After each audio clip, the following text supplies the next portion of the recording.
Good morning, students. I am Sonal Yadav and lecturer at Bharti College, Durg. Today's our topic is diagnosis of computer troubleshooting and maintenance. Generally, the root cause of hardware faults will be caused by the software issues such as a corrupted or incorrect driver. A good piece of advice for troubleshooting a PC is that it is essential to have two planned line of attack. तो हम देखते हैं कि diagnosis होता क्या है। Diagnosis का Hindi meaning होता है निदान या निवारण। किसी भी समस्या का निवारण करना, या अगर हमारे पास कोई प्रॉब्लम है तो उसको हमको कैसे उस समस्या से उस समस्या का निवारण जो है वो हम कैसे कर सकते हैं, तो उसको बोलते हैं डायग्नोसिस। अब हम उसको कंप्यूटर के लैंग्वेज में देखते हैं कि डायग्नोसिस होता क्या है। जब हम ट्रबल शूटिंग करते हैं, इसकी पिछली वीडियो में हम देखे थे कि ट्रबल शूटिंग होता क्या है। मीन्स किसी भी प्रॉब्लम को सॉर्ट आउट करना जो है वो ट्रबल शूटिंग कहलाता है। तो जो भी हम ट्रबल शूटिंग करते हैं, हम सिस्टम को ट्रबल शूटिंग करते हैं, तो ट्रबल शूटिंग में जो प्रॉब्लम होता है उसको ट्रबल शूटिंग प्रॉब्लम को डायग्नोसिस करने का एक प्रोसेस होता है। Means trouble shooting computer, complex machine और सॉफ्टवेयर सिस्टम के प्रॉब्लम को सॉल्व करने का एक सिस्टमेटिक अप्रोच होता है। मीन्स इसमें जो है वो हार्डवेयर और सॉफ्टवेयर से रिलेटेड फॉल्ट हो सकते हैं जिसको हमको शॉर्ट आउट करना होता है। तो इसमें जो हार्डवेयर फॉल्ट्स और सॉफ्टवेयर फॉल्ट्स होते हैं उसको जब हम शॉर्ट आउट करते हैं तो उसमें एक सिस्टमेटिक अप्रोच होता है जिसको सॉल्व करना ही डायग्नोसिस कहलाता है। तो इसमें जो इशू होते हैं उसके बारे में जानकारी हासिल करना ट्रबल शूटिंग का फर्स्ट स्टेप है। तो ट्रबल शूटिंग की ज़रूरत तो बहुत ज़्यादा होती है कि किसी भी प्रॉब्लम को सॉल्व करने के लिए। तो इसमें बहुत सारे ऐसे प्रॉब्लम आ सकते हैं जिसको हमको शॉर्ट आउट करना होता है कि जैसे कि उसमें जब हम किसी भी सिस्टम पे या लैपटॉप पे में अगर हमको कोई भी ट्रबल शूटिंग करना होता है तो उसमें बहुत तरीके से वो जो है वो बहुत तरीके से बिहेव करने लगता है। इसमें जो है वो बहुत सारे काम रुक जाते हैं, या फिर वो सिस्टम हैंग हो जाता है, या फिर हमारा सिस्टम ऑन नहीं होता है। ऐसे बहुत सारे जो है वो प्रॉब्लम हमको फेस करने होते हैं। तो इस प्रॉब्लम में क्या इशू हैं, उसमें कौन कौन से स्टेप फॉलो करने पड़ते हैं और हम उसको कैसे एलिमिनेट कर सकते हैं। तो ये ट्रबल शूटिंग के लिए सबसे पहले हमको प्रॉब्लम का जानना ज़रूरी होता है कि जैसे कि हम उस प्रॉब्लम का पता चल जाता है, जैसे ही हमको उस प्रॉब्लम का पता चल जाता है फिर हम उसको उस कुछ स्टेप्स परफॉर्म करने के परफॉर्म कर उस प्रॉब्लम को दूर करने की कोशिश करते हैं कि उसमें प्रॉब्लम है क्या और हम उसको कैसे सॉर्ट आउट कर सकते हैं। तो सबसे पहले हमको उस प्रॉब्लम को जानना ज़रूरी है कि उसमें एक्चुअल में प्रॉब्लम क्या है। तो पहले हमको उसको एलिमिनेट करना पड़ेगा उस प्रॉब्लम को, उसके बाद हमको स्टेप बाय स्टेप उस प्रॉब्लम का सल्यूशन भी करना होता है। तो इस प्रॉब्लम को पहले हमको ढूंढना होता है, उसके बाद हमको उसको सल्यूशन जो है वो निकालना होता है। तो यही प्रोसेस जो है वो डायग्नोसिस कहलाता है। मीन्स ट्रबल शूटिंग प्रॉब्लम को डायग्नोसिस करने का ही एक ऐसा प्रोसेस होता है जिसमें कंप्यूटर, कॉम्प्लेक्स मशीन और सॉफ्टवेयर सिस्टम के प्रॉब्लम को सॉल्व करने का एक सिस्टमेटिकली अप्रोच होता है। तो अब हम देखते हैं कि इसमें कौन कौन से प्रॉब्लम आते हैं और उस प्रॉब्लम को कैसे सॉर्ट आउट कर सकते हैं। तो इसमें हम कुछ स्टेप हैं उसको देखते हैं कि हम उस प्रॉब्लम को कैसे सॉर्ट आउट कर सकते हैं। How to diagnosis a computer problem. तो इसमें हम फर्स्ट देखते हैं, check that the cables and components are properly connected. जब हमारे पीसी या लैपटॉप में कोई भी हमारे सिस्टम को अगर ट्रबल शूटिंग करना होता है, तो सबसे पहले हम ये चेक करते हैं कि जो भी केबल्स हैं और जो भी कंपोनेंट्स हैं वो प्रॉपरली कनेक्टेड हैं कि नहीं। और जो हमको हमारे जो सिस्टम में जितने भी केबल्स लगे हुए हैं और जितने भी वायर्ड हैं, वो सबसे पहले हमको चेक करना होता है कि वो प्रॉपरली कनेक्टेड हैं कि नहीं। तो उसके बाद ही हम और कोई भी प्रॉब्लम को देखते हैं।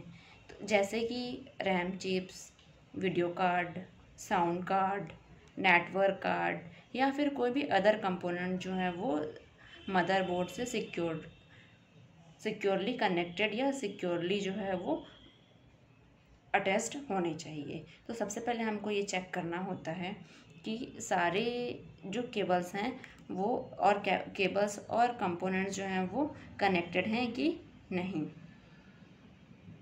नेक्स्ट है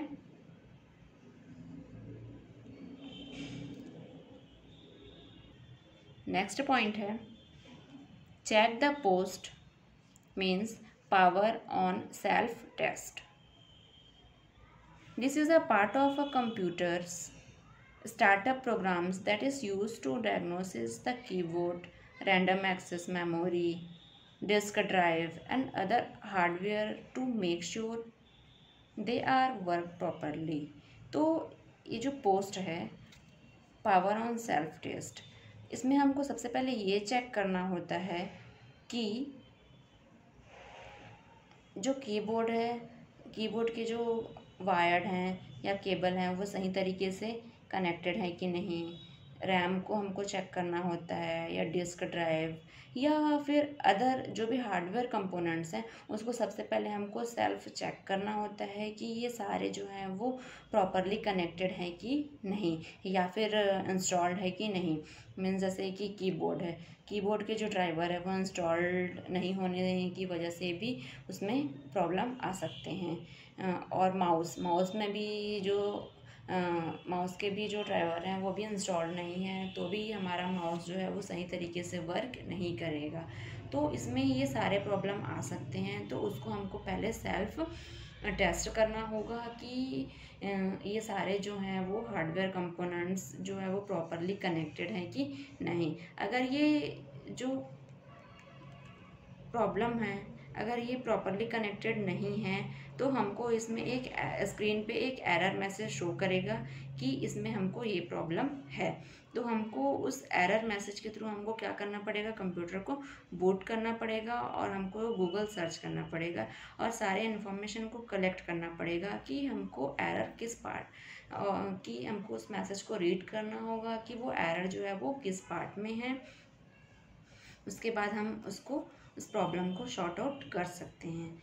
उस एरर को हम चेक करेंगे कि वो एरर है कहाँ, उसके बाद जाके हम उस प्रॉब्लम को शॉर्ट आउट कर सकते हैं।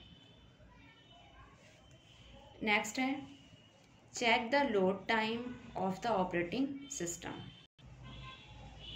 तो check the load time of the operating system means the time it taken for an operating system to load when a computer boots up greatly depends on the hardware of the computer is running.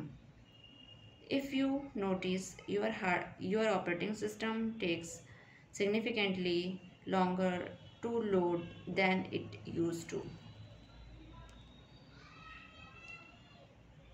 this may indicate a problem with your hard drive that is preventing your computer or retrieving information from your hard drive।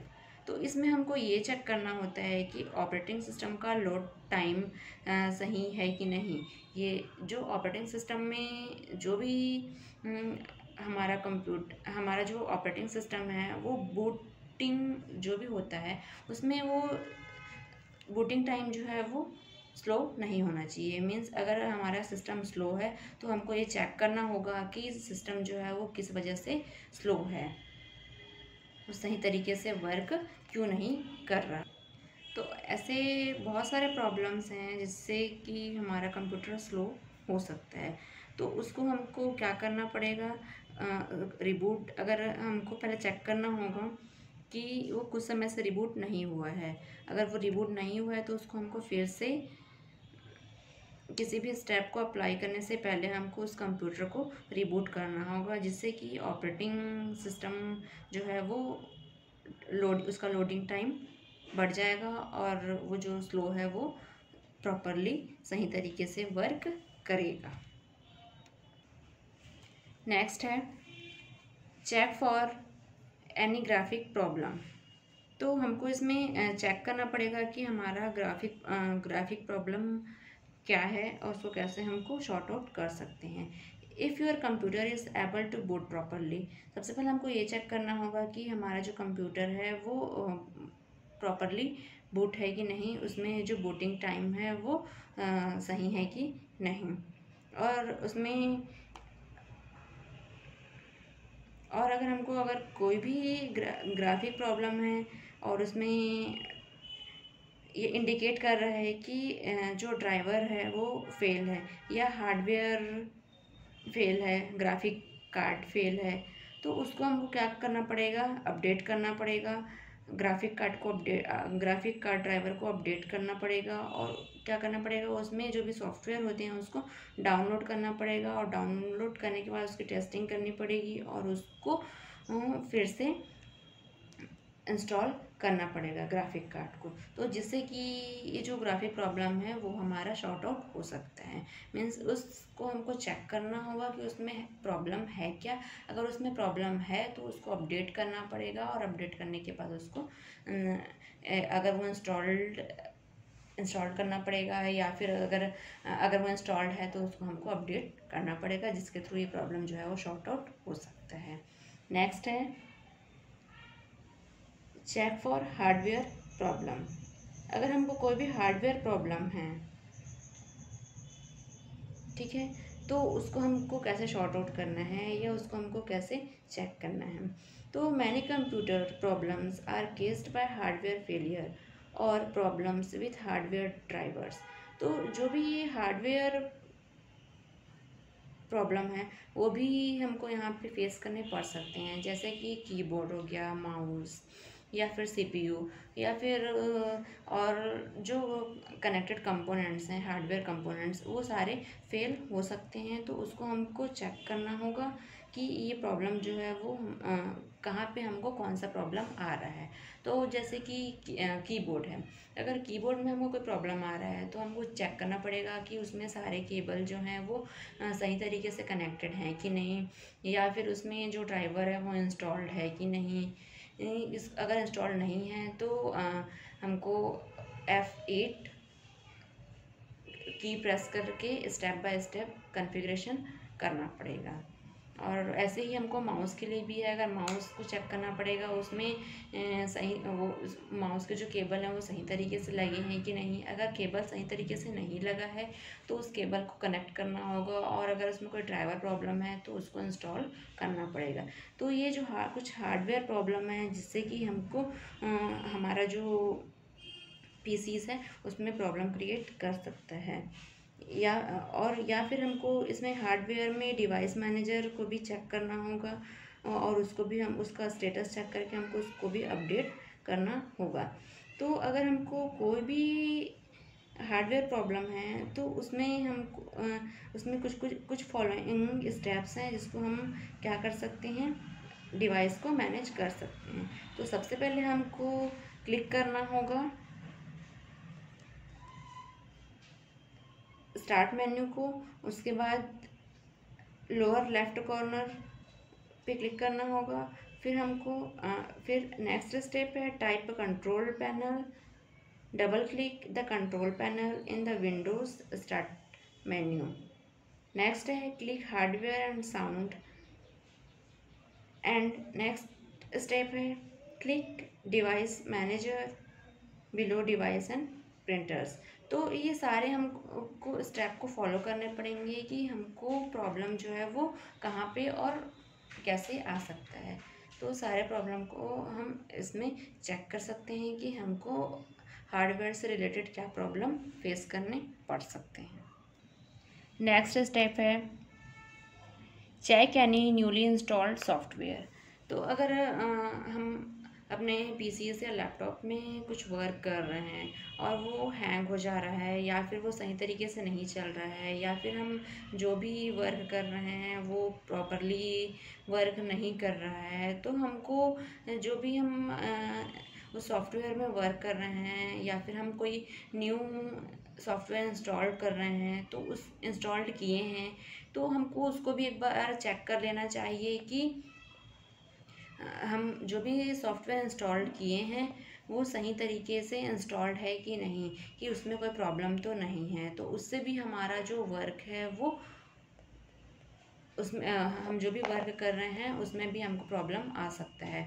तो हमको software के installation में कोई problem है कि नहीं, तो उसको हमको अनइंस्टॉल करके फिर से उसको इंस्टॉल करना चाहिए या फिर हमको उसका सेटअप कोई प्रॉब्लम तो नहीं है, तो उस सेटअप प्रॉब्लम को भी हमको चेक करना चाहिए कि उस जो भी हम सॉफ्टवेयर इंस्टॉल किए हैं तो उसमें कौन कौन से प्रॉब्लम है, या फिर हमको उसका कॉन्फ़िगरेशन चेक करके उसको नेक्स्ट करके भी हमको उसमें स्टेप फॉलो करने चाहिए कि हमको एक सॉफ्टवेयर इंस्टॉल करने में कोई प्रॉब्लम तो नहीं है या फिर वो सॉफ्टवेयर जो है वो सही तरीके से इंस्टॉल्ड है कि नहीं। तो ऐसे भी हमको प्रॉब्लम आ सकते हैं कि हम जो भी सॉफ्टवेयर पे वर्क कर रहे हैं अगर वो सॉफ्टवेयर नहीं चल रहा है तो हमको एक बार वो सॉफ्टवेयर अगर कोई न्यूली सॉफ्टवेयर इंस्टॉल किए हैं तो उसको भी हमको एक बार चेक कर लेना चाहिए। नेक्स्ट है check the RAM and CPU consumption. तो हमको ये भी चेक करना चाहिए कि जो हमारा रैम है वो स्लो तो नहीं हो गया है, मीन्स कंप्यूटर जो हमारा कंप्यूटर है या फिर जो भी लैपटॉप है वो सही तरीके से वर्क नहीं कर रहा है, मीन्स वो सिस्टम जो है वो बहुत स्लो तो नहीं हो गया है। अगर सिस्टम स्लो हो गया है तो हमको ये चेक करना चाहिए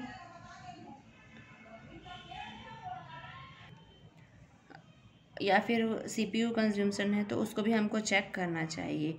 और रैम से रिलेटेड कोई प्रॉब्लम है, मीन्स हमारा सिस्टम बहुत स्लो हो गया है, तो हमको सबसे पहले जाना चाहिए टास्क मैनेजर में, फिर क्लिक करना चाहिए processor tab, click CPU to display a graph of the current CPU usage, click memory to see a graph of the RAM consumption. तो हमको टास्क मैनेजर पे राइट क्लिक करना चाहिए और ये चेक करना चाहिए कि उसमें प्रोसेस टैब को कि वो स्लो है तो कितना स्लो है। तो हमको सबसे पहले रैम कंज्यूमशन में जाना चाहिए और ये क्लिक करना चाहिए कि मेमोरी में। तो उसमें जो भी सीपीयू ग्राफ है उसका जो रनिंग प्रोसेस है वो 80% टू 100% होना चाहिए मोस्ट ऑफ द टाइम। अगर वो ऐसा नहीं है तो उसमें हमको प्रोसेसर को अपग्रेड करना होता है कि उसमें कौन कौन से प्रॉब्लम आ सकते हैं उसको हमको चेक करना चाहिए कि हो सकता है कि हमारे जो मेमोरी है उसमें स्पेस ना हो, तो उस मेमोरी स्पेस को भी हमको चेक करना चाहिए कि इसमें जो भी मेमोरी है या मेमोरी स्पेस है वो मेमोरी स्पेस नहीं है या फिर उसमें जो भी बेसिक ऑपरेशंस हो रहे हैं वो उसको अलाउ नहीं कर रहा है। क्यों? क्योंकि उसमें स्पेस नहीं है तो भी हम अगर कोई भी ऑपरेशन परफॉर्म करेंगे तो वो उसको अलाउ नहीं करेगा। या फिर ऐसा हो सकता है कि हम कोई भी इंस्टॉल कर रहे हैं रैम में तो वो इंस्टॉल नहीं हो रहा है, तो ये सबको हमको चेक करना चाहिए इसके प्रोसेसर को कि इसमें क्या प्रॉब्लम है और उसको हम कैसे सॉर्ट आउट कर सकते हैं। तो ये हम रैम को भी चेक कर सकते हैं कि अगर रनिंग अगर बहुत स्लो हो रहा है तो हमको टास्क मैनेजर में जाके चेक करना चाहिए कि रनिंग स्लो है वो क्यों है, कहीं मेमोरी में स्पेस का प्रॉब्लम तो नहीं है या फिर उसमें हम कोई भी बेसिक ऑपरेशन परफॉर्म कर रहे हैं या फिर इंस्टॉल कर रहे हैं वो इंस्टॉल नहीं हो रहा है, तो ये क्यों नहीं हो रहा है। तो ये सारा प्रॉब्लम हमको इसमें चेक करना चाहिए। नेक्स्ट पॉइंट है listen to the computer.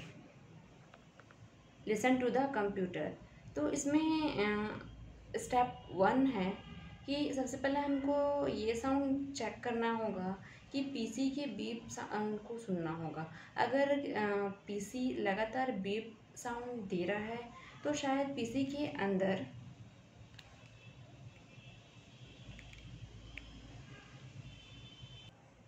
RAM loose हो सकती है।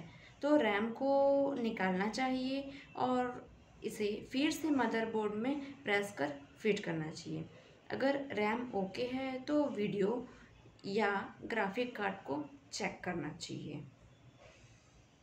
स्टेप नंबर 2 है कि अगर ऊपर के स्टेप्स के प्रॉब्लम नहीं, ऊपर में जो स्टेप्स हैं अगर उसमें कोई भी प्रॉब्लम नहीं है तो हमको ये चेक करना चाहिए।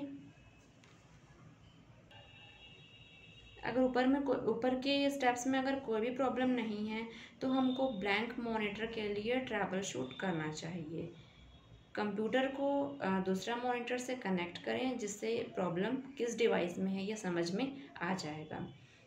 नेक्स्ट स्टेप है कि वीडियो केबल या वीडियो कनेक्टर्स को चेक करना चाहिए